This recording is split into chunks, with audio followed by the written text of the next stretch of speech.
శుభోదయం అండి. మనకి ఈ రాశి ఫలాల్లో ఇప్పుడు సెప్టెంబర్ మాసం రాబోతోంది. ఈ సెప్టెంబర్ మాసంలో కన్యా రాశి వాళ్ళకి ఫలితాలు ఎలా ఉన్నాయో తెలుసుకుందాం. కన్యా రాశి అంటే మీకు తెలుసు, అందరికీ తెలిసిందే. ఉత్తర 2, 3, 4 పాదాలు, హస్త 1, 2, 3 పాదాలు, చిత్త 1, 2 పాదాలు, ఇవన్నీ 9 పాదాలు కలిస్తే మనకి కన్యా రాశి వారి కింద వస్తారు.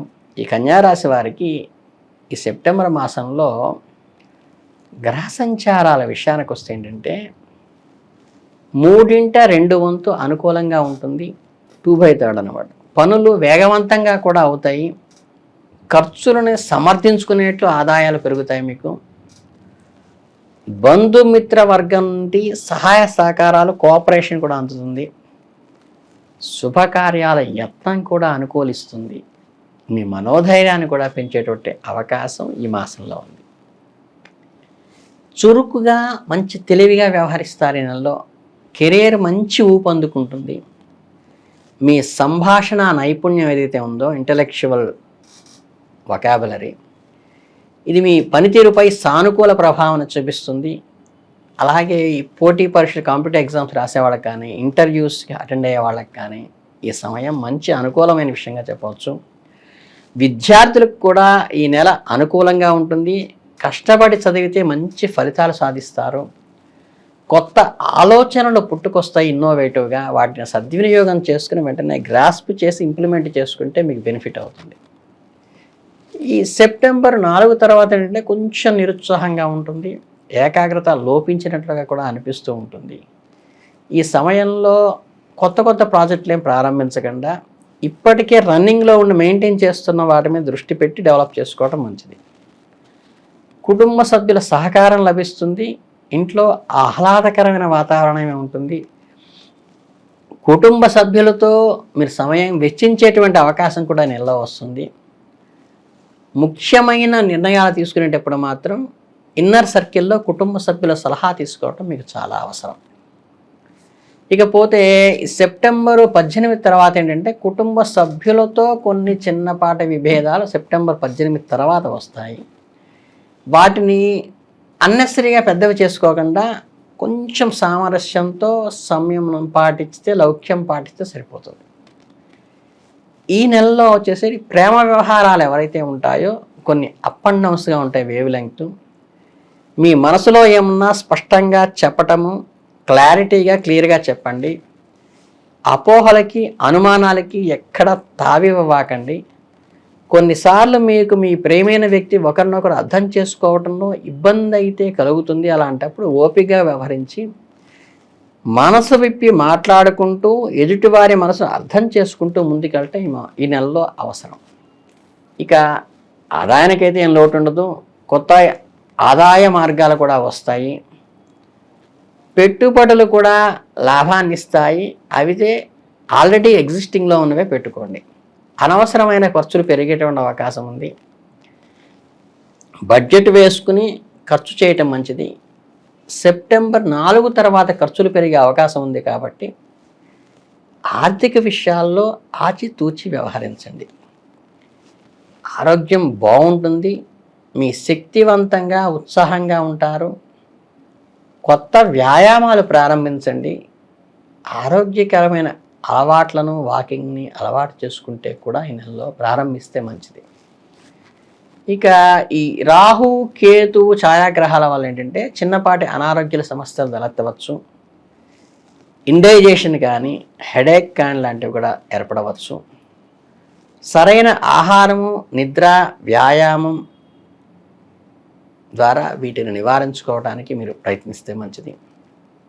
అలాగే ఈ మాసంలో అబ్డామిన్కి రిలేటెడ్గా ఏమన్నా ఇబ్బందికరమైన పరిస్థితులు వచ్చినప్పటికీ కూడా ఆహారంలో మార్పులు చేసుకోవడం ద్వారా దాన్ని అధిగమించి సమీకృత బ్యాలెన్స్డ్ డైట్ తీసుకోవడానికి ప్రయత్నించండి. ఇక ఈ నెలాఖరికి వచ్చినట్లయితే ఆడిట్లో కానీ, అకౌంటెంట్ రంగాల్లో పనిచేసే వాళ్ళకి ఒత్తిడి పెరుగుతుంది. ప్రత్యేకంగా ఆర్థిక సంవత్సరం ముగింపు, పన్ను సీజను, కీలక నిర్ణయాల్లో ఈ రంగాల్లో నిపుణులు పెరిగిన పనిభారం వల్ల ఈ అదనపు ఒత్తిడి ప్రమోషన్లు లేదా జీతం పెంపు వంటి వృద్ధి అవకాశాలు కూడా ఇంప్లిమెంట్ అయినప్పటికీ కూడా బర్డెన్గానే మారుతుంది. ఉద్యోగులు తన పనిభారాన్ని కొంచెం ఓపికతో సమయంతో పాటిస్తే అవసరమైన మద్దతు మీకు లభిస్తుంది. మీరు ఉన్నత ఉద్యోగస్తులుగా వెళ్ళటానికి ఇది ఫౌండేషన్గా ఉపయోగపడుతుంది.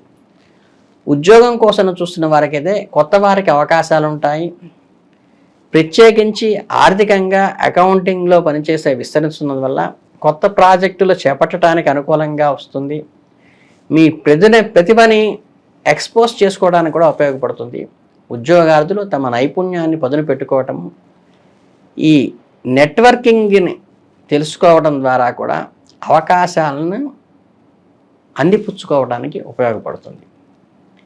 మీ వాహనాలు ఎవరైతే ఉంటాయో వెహికల్స్ ఇతరులకు అప్పగించడం మంచిది కాదు. ఈ నెలలో వారికి చెల్లుబాటు అయ్యే డ్రైవింగ్ లైసెన్స్ ఉందని, వారు బీమా చేయబడ్డారని నిర్ధారించుకుని మాత్రమే మీ వెహికల్స్ ఇవ్వండి. ఎందుకంటే వాహనాలు ఇతరులకి ఇవ్వటం ద్వారా ఇబ్బందులు పడే అవకాశం ఉంది కాబట్టి మ్యాక్సిమం మొహమాట పడకుండా అవాయిడ్ చేస్తే నెలలో మంచిది. ఇది మీ భవిష్యత్తుకు వివాదాలు నివారించటంలో ఉపయోగపడుతుంది. జాగ్రత్తగా గమనించండి. మీడియా కానీ ప్రైవేట్ రంగాల్లో పనిచేసే వారికి కానీ కొన్ని మార్పులు సానుకూలంగా ఉండవచ్చు.